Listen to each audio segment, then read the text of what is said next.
બ્રેકબાદ સ્વાગત છે વીટીવી ન્યૂઝમાં એક મહત્વપૂર્ણ સમાચાર આવી રહ્યા છે તેના પર સૌપ્રથમ નજર કરીશું નર્મદામાં રાજપીપળા અંકલેશ્વરમાં ટ્રેન ઉથલાવવાનું કાવતરું સામે આવ્યું છે અમરેઠા ગામ નજીક આ ટ્રેનને ઉથલાવવાનું આ કાવતરું ઘડ્યું હોવાનું સામે આવ્યું છે ટ્રેક પર પાટાની 80 પેડલ સ્લીપ ખોલી નાખવામાં આવી જી હા ગેંગમેનની સતર્કતાને કારણે મોટી દુર્ઘટના જોકે ટળી ગઈ છે પરંતુ આ કાવતરું ઘણું જ ગંભીર હતું ટ્રેન પસાર થઈ હોત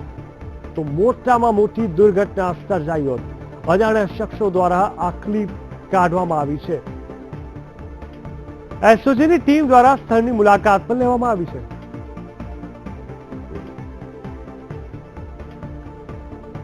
ખૂબ મોટી દુર્ઘટના ટળી છે રાજપીપળા અંકલેશ્વર ટ્રેન ઉથલાવવાનું આ જે કાવતરું છે અમલેથા ગામ નજીક ટ્રેનને ઉથલાવવાનું આ કાવતરું ઘડવામાં આવ્યું હતું જોકે આ દુર્ઘટના થતા થતા અટકી ગઈ ટ્રેક પર પાટાની 80 પેડલ સ્લીપ ખોલી નાખવામાં આવી છે અને મારી સાથે જોડાઈ ગયા છે અમારા સંવાદદાતા જયેશ જોશી જયેશ જણાવશો જે પ્રકારે આ ગંભીર દુર્ઘટના સર્જાઈ હોય જે રીતે આ કાવતરું ઘડવામાં આવ્યું ક્યારે રીતે આ ઘટના કેવી રીતે થવા પામ્યું બિલકુલ વાત કરીએ તો રાજપીપળા અંકલેશ્વર વચ્ચેની જે ટ્રેન છે તે સવારે એક વખત જાય છે અને સાંજે પાછી આવે છે દિવસ દરમિયાન આ બિલકુલ ખાલી પાટા હોય છે ત્યારે આજે સવારે ટ્રેન પસાર થયા પછી લગભગ 11 વાગ્યાની આસપાસ જયારે ગેંગમેન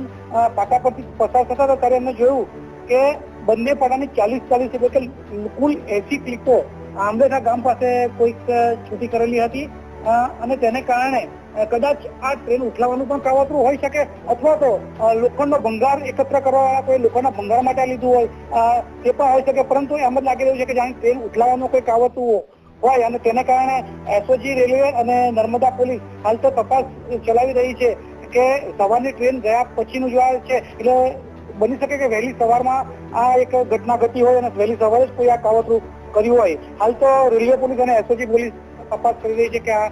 કોણે આ કૃત્ય કર્યું છે જી બિલકુલ આ જાણ કેવી રીતે થઈ અને શું કોઈ તપાસ થઈ છે કે કોણ વ્યક્તિ ક્યારે કેટલા પ્રમાણમાં લોકો આવ્યા હતા વગેરે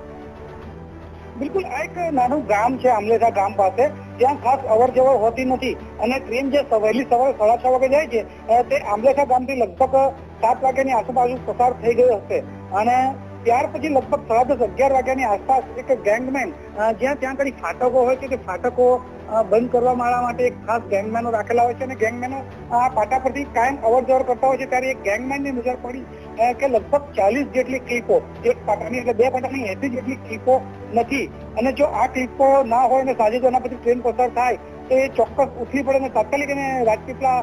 રેલવેમાં જાણ કરી અને રેલવે એસઓજી અને નર્મદા પોલીસે પછી આની આગળ તપાસ કરી હાલ તો ગેંગમેનની સતર્કતા છે કે એને જોયું કે ક્લિપો નીકળી ગઈ છે જી બિલકુલ સમગ્ર માહિતી આપવા માટે ધન્યવાદ તો કહી શકાય દર્શક મિત્રો ખૂબ મોટી દુર્ઘટના ઘટના અટકી ગઈ હવે આપને બતાવી રહ્યા છે આપણે ટીવી સ્ક્રીન ઉપર આપ જોઈ શકો છો આ જગ્યા પર જો ટ્રેન પસાર થઈ ગઈ હોત તો ચોક્કસથી મોટી દુર્ઘટના સર્જાઈ હોત જો કે ગેંગમેનની સતર્કતાના કારણે આ દુર્ઘટના ટળી છે